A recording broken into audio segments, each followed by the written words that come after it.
Welcome to Lincoln Nova, Louisiana's innovator in substance use treatment. Today we'd like to talk directly to families about what their loved ones will be going through while they're here. The next 30 days may be the most important days in their lives. The philosophy for Lincoln Nova is that, each individual client comes in with their own narrative or story. And then we provide them with a safe, home-like, secure environment to sort of minimize the outside noise or triggers so that they can focus on our program while they're here, develop the tools they need to further their recovery after they leave, because our program's just the start of that journey, right? The assessment process begins with the initial contact that either the potential client or a facility may have with our intake coordinators. At that time, the coordinators look to see if, in fact, we as a facility will meet the specific needs of the client. If, in fact, we do, then they're assessed to see if medically and clinically they're appropriate for our program, and then if so, then they're admitted into our facility. One of the things that I love the most about our facility, we detox off of several different things, and we have many options for our clients. A lot of times you'll go to rehabs and they have one strict protocol or one certain drugs. We try to customize it based on the individual. We detox them off of opiates, we detox them off of methadone, we detox them off of alcohol, benzos. A lot of people don't realize that they have more than one choice because everything doesn't work for everybody. Getting your loved ones off of drugs and alcohol is generally the first step in the process. After that, they find themselves overwhelmed with guilt, irritable, restless, and discontent. Dual challenges are relatively common, particularly with substance abuse. What we like to do is we like to stabilize them. On that, we have a psychiatrist as well as medical staff and nursing staff that assess them, and we try to provide a safe environment for them and continue to monitor and assess them. Then we begin to really focus in as well on the substance abuse.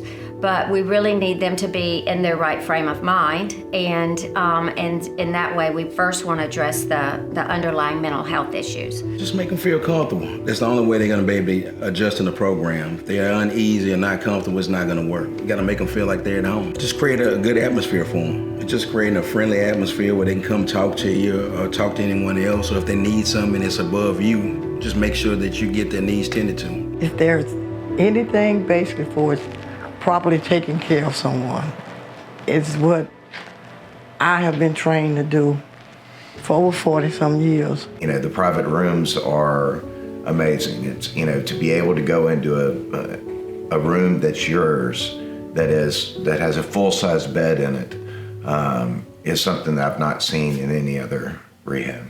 Once your loved one is safe and comfortable, it's time to get to work. A typical day in the life of a client at Lincoln Nova begins with a community meeting. Then there's group therapy, lecture, and of course recreational therapy. I pray that I would say the right things to help somebody, that I would be God's hands and feet. I have always loved helping others, and it just comes natural, and that's the reason I have not, actually taken a vacation in 4 years. I do meditation on my way to work. When I first started, I thought, well, how am I going to do this? Because meditation is a big part of my day. So I thought, well, I'll just do it in the car. So I do it, I listen to music. People in addiction are the most incredible, talented, compassionate people I have ever met, and that they are good people. The stigma that addicts have is not who they are. To help guide the process, Lincoln Nova has created a 200-page workbook. The workbook includes a collaborative effort to help guide the process in. We call it LAB. So the reason I say that is because as a human being, I have a boundary, and it's really where I end and where you begin. I've spent a lot of time thinking about what's acceptable to me and what's not acceptable to me. I spent a lot of time thinking about what I value And I've spent a lot of time understanding what it is that I like. Being humble to mankind is a value that you have. You said that being humble is a value that you have, and you know that about yourself. So this is why it's such an important thing. Why is it so important for us to have boundaries with our family members? It can be triggers toward us. Yeah, in what way?